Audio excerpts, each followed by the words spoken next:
Hello, and welcome back to the MTG in Quarantine podcast. My name's MJ. It's great to have you with me today. Before I get to the rest of today's episode, I'd like to, as usual, give a nice quick shout out to my local game store, Guardian Games. You know, Core Set 2021 is right around the corner. So whether you're looking for some sweet new singles from Core Set 2021 or some sweet sealed product, definitely go to your local game store first to buy all your merchandise because all of that money stays in your local economy and helps gamers just like you.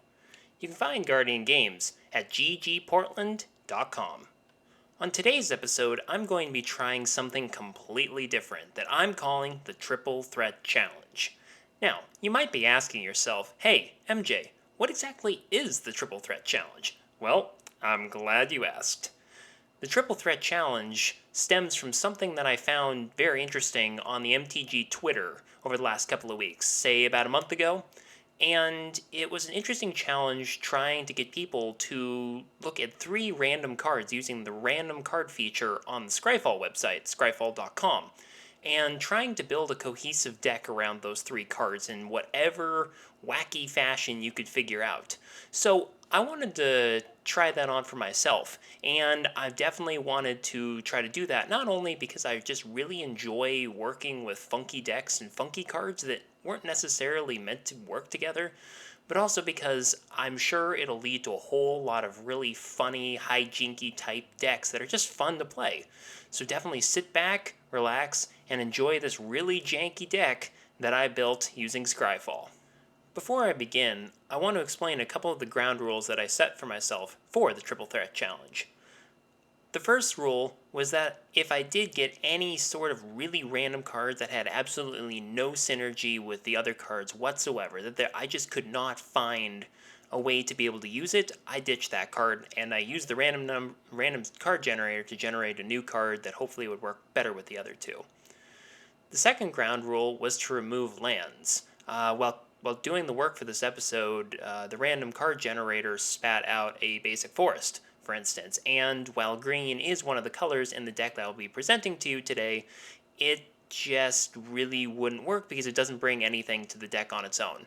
So for this purpose, I have omitted all lands.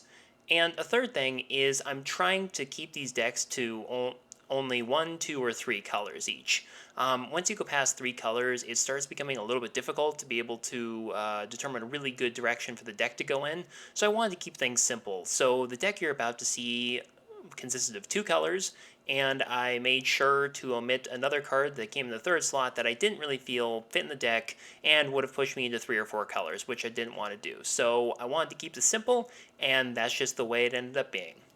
The first card I got for the challenge was an uncommon from all the way back in the Mercadian Masks set, called Silverglade Pathfinder. She's a 1/1 Dryad Spellshaper who costs 1 and a green, and her activated ability costs 1, a green, and tapping her, along with an additional cost of discarding a card. This allows you to search your library for a basic land card and put that card onto the battlefield tapped, then shuffle your library. My first impression was this definitely looked like a piece of ramp, and not only is green my favorite color in EDH, but I'm really excited to be able to have this kind of ramp on a stick, especially something that forces me to discard a card, which can lead to some pretty powerful graveyard strategies. So that's definitely something that I took into the next card that's is something I wanted to look at further. The second card I got for the challenge was an uncommon from Torment called Cleansing Meditation, a sorcery for 1 white, and it reads, destroy all enchantments. And it has threshold, so if you have 7 or more cards in your graveyard at the time you resolve Cleansing Meditation, instead destroy all enchantments, then return all cards in your graveyard destroyed this way to the battlefield. I've really found something interesting with this card because it really works well with the Pathfinder, because if you use the Pathfinder to be able to ramp on the early turns, and then you start playing enchantments after that, you start seeing this synergy where you're pretty easily able to get 7 cards or more in your graveyard through using the Pathfinder, and then you're going to be able to not only destroy all of your opponent's enchantments, which can be extremely powerful on their side of the field, but you can bring all of your enchantments back from the graveyard that were destroyed in this manner. So not is it only a great way to be able to really mess with your opponent's Rhystic Study, or a lot of those really annoying enchantments of Phyrexian Arena, let's say, allowing them to draw cards. You're able to just say, I'm going to destroy those, but I can bring all of my enchantments back. So this was definitely something that I feel had a lot of synergy with the Pathfinder. The third card I got for the Triple Threat Challenge was much, much, much different from the other two. Unlike the other two cards, which were only printed once and have never gotten a full reprint, this one has gotten many, many reprints over the years. And that card is Ashnod's Altar. It's an artifact that costs 3, and it reads, sacrifice a creature. Add colorless, colorless to your mana pool. This is often seen as a very key cog in a lot of Aristocrats strategies, and it definitely seems to hint that this deck, which looks like it'll be a Selesnya deck of some sort, should have some interesting graveyard and sacrifice synergies. So that was definitely something that I wanted to be able to look into for this deck. I found choosing the commander for this deck actually rather simple, given the strong graveyard and sacrifice synergies. So I went with Asmira, Holy Avenger, a rare from the Mirage set. She is a 2/3 legendary human cleric who costs 2, a green and a white, and she has flying, and at the end of each turn, put a +1/+1 counter on Asmira, Holy Avenger, for each creature put into your graveyard from play that turn. So Asmira can get very, very large the more creatures we sacrifice every turn, and her flying ability will make it much more difficult for our opponents to be able to block her. So this definitely lends to our strategy to try to be able to utilize the altar to be able to get a whole bunch of mana to not only be able to play a whole bunch of really goofy, big costed spells, but we're also going to be able to make our commander grow extremely large over time. So that's definitely something that we are going to look to want to do. Before I get to the rest of the deck, I'm going to quickly go over the 4 goals that this deck is going to try to achieve. First, we're going to try to ramp using the Pathfinder along with other ramp cards, and then we're going to be able to utilize its ability to keep chewing through our deck and throwing cards in our graveyard to be able to achieve Threshold. Second, we're going to use a bunch of low-cost enchantments with ETBs that can be sacrificed and brought back by Cleansing Meditation for double the value. Third, we're going to try to build a token theme along with the life gain sub-theme, and then be able to utilize these tokens as fodder for the Ashnod's Altar to be able to cast big spells. And fourth, we're going to be able to utilize our commander for immediate lethal strikes using commander damage if absolutely necessary. Once we've used our ramp package, including the Pathfinder, to be able to start getting a whole bunch of mana on our side of the field, we're going to want a whole bunch of low-cost enchantments that we can then sacrifice and get double the value off of with Cleansing Meditation as long as we have Threshold. These include both cartouches in our color, the cartouche of Solidarity and the cartouche of Strength. We're going to want a Legion's Landing, which allows us to get a 1/1 vampire token on the battlefield when it ETBs, and it also transforms into a Danto the First Fort, which we can tap for 4 to give us additional tokens later on the game. We're going to want the Oath of Ajani, which allows us to put a 1/1 counter on each creature we control, which is especially important once we get a whole bunch of tokens on the field. And the Oath of Gideon also allows us to put 2 1/1 tokens on the field. Something interesting I found was that I was going to be able to add Omen of the Hunt and Omen of the Sea, both cards from the new Theros Beyond Death sequence. And these are important because both of them have flash and can be put into the graveyard and destroyed by Cleansing Meditation at instant speed, in which case we can then activate them again to be able to get their effects. There were also a couple of other interesting enchantments that I wanted to look at with this deck, including Consulate Surveillance, which gives us 4 energy counters when it ETBs, and if we pay 2 energy counters while it's out on the battlefield, we're able to give our permanents protection from a color until end of turn. And another interesting one was Crop Sigil, which is an enchantment for just a green that helps us load up the graveyard and then be able to get value out of our graveyard when we need it. There also are a couple of important enchantment creatures that we're going to want to be able to utilize in this deck, including Humbler of Mortals, which allows us to give all of our other creatures trample until end of turn when it ETBs, and Nylea's Colossus, which allows us to give a target creature double the power and double the toughness until the end of the turn. We're also going to want some extremely interesting utility enchantments, and these include Solitary Confinement and Ghostly Prison to dissuade our opponents from attacking us without having to pay additional mana for each creature doing so. We're also going to want Martyr's Bond, which costs 4 and white, and allows us every time we sacrifice a permanent or lose a permanent, each opponent is going to have to also sacrifice a permanent of the same permanent type, as well as Starfield of Nyx, which allows us to return enchantments from our graveyard to our hand to be able to utilize them again.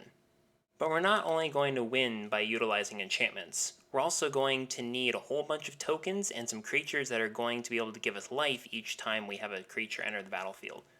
Some of the token generators that I identified for this deck that would be very good include Geist Honored Monk, which allows us to bring 2 1/1 spirit tokens on the battlefield when it ETBs, as well as 2 sorceries, Secure the Wastes, which allows us to get a whole bunch of tokens out on the battlefield, as well as Nomad's Assembly, which gives us a creature token for each creature we already have on the battlefield, and it exiles itself, and we're able to utilize it on our upkeep on our next turn without having to pay its mana cost. So this is a really good way to be able to get a whole bunch of creatures onto the field really fast. And we're going to get a whole lot of value off of these creatures by utilizing some of our life gain all-stars. These include the new Daxos Blessed by the Sun from the Theros Beyond Death set, Soul's Attendant, and Impassioned Orator. The value creatures that we're going to have in this deck include Sun Titan, which when it ETBs allows us to bring a card with converted mana cost 3 or less back from our graveyard directly to the battlefield, as well as when it attacks. We're also going to want a Courser of Kruphix to be able to play lands off the top of our deck and also know exactly what is on the top of our deck. We're going to want something like Tragic Poet, which we can tap and sacrifice to get an enchantment out of our graveyard directly. And we're also going to want a valuable card like Destiny Spinner, again from Theros Beyond Death, which allows us to not have to worry about our creatures or our enchantments getting countered by our opponents. And I also threw in one of my favorite cards, Golgari Raiders. So again, since the Pathfinder ends up tossing a card in the bin every time we search for a basic land card, we can throw a whole bunch of creature cards in our graveyard that then we can soup up the Golgari Raiders for a giant strike. We're also going to need some very good instants and sorceries to ensure that our opponents don't prevent our strategies from working. This is going to include excellent spot removals, such as Path to Exile and Swords to Plowshares, but it's also going to be important to be able to utilize Dusk to Dawn, with the Dusk side allowing us to destroy all creatures with power 4 or greater, and then the Dawn side, which we can cast from our graveyard to bring all of our creatures with power 3 or less back to the battlefield directly. We're also going to want cards to be able to get cards back from our graveyard directly, such as Nostalgic Dreams, which allows us to discard cards to bring cards back from our graveyard, and Reap. And now, Reap is an excellent card if you're playing against a player or players who have a whole lot of black permanents. Unfortunately, this is not going to work well in all games, but since most tables will have someone playing black, you can pretty much get really good value off of Reap. Lastly, we're going to need some very powerful artifacts to make sure that our most important pieces don't get taken off the board, which is especially important for our commander, who, if we do want to use her as a Voltron strategy, is going to need to be able to get through for 21 damage unbothered.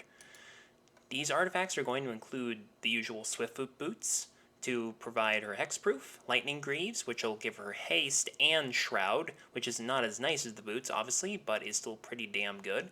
And we would also like something like Whisper Silk Cloak, which will allow our commander to be unblockable, as well as to have Shroud. There's also another card I wanted to bring up before we end today that I think would go great in this deck. I think Calyx's Destiny's Hand, the new Planeswalker out of the Theros Beyond Death set, who in green and white allows us to find cards off the top of our graveyard, takes out other players' enchantments using his -3 ability, and his ultimate allows us to bring all of the enchantments from our graveyard back to the battlefield, which is just like Cleansing Meditation, but we can hopefully use it more than once because Calyx will hopefully be out enough turns for us to really be able to get good value off of him. We're also going to want some really good win conditions, and there are going to be at least 2 in this deck that I'm going to identify. The first one is going to be Cathar's Crusade. It's an enchantment for 3 white, and it reads that whenever a creature enters the battlefield under our control, we can put a +1/+1 counter on each other creature we control. So with all the token synergies we have in this deck, we should be able to build a small army and make them huge to then be able to make an alpha strike against our opponents. Also, we're going to be able to want to utilize a sorcery named Stormherd, which costs 8 white, and it reads that we are going to be able to create X 1/1 white Pegasus creature tokens, where X is our life total. Given the fact that we've been creating tokens throughout the game and gaining life every time a creature enters the battlefield using some of our all-stars, we should be able to create somewhere in the range of 40 to 60 Pegasus creature tokens in one fell swoop at this point, and then we could always utilize them to attack our opponents or to protect our life total, whatever is needed. So now I'll throw it out to you, the listener. What did you think of my deck that I constructed? Would you build this as a Selesnya Enchantress / Aristocrats deck, or would you build it completely differently than I did? Please leave a comment below. Also, don't forget to like, share, and subscribe to my channel on YouTube. You can also find me on Twitter at @MTGinQuarantine. Well, that wraps up this episode. My name's MJ, thank you for hanging out with me, and have a good one.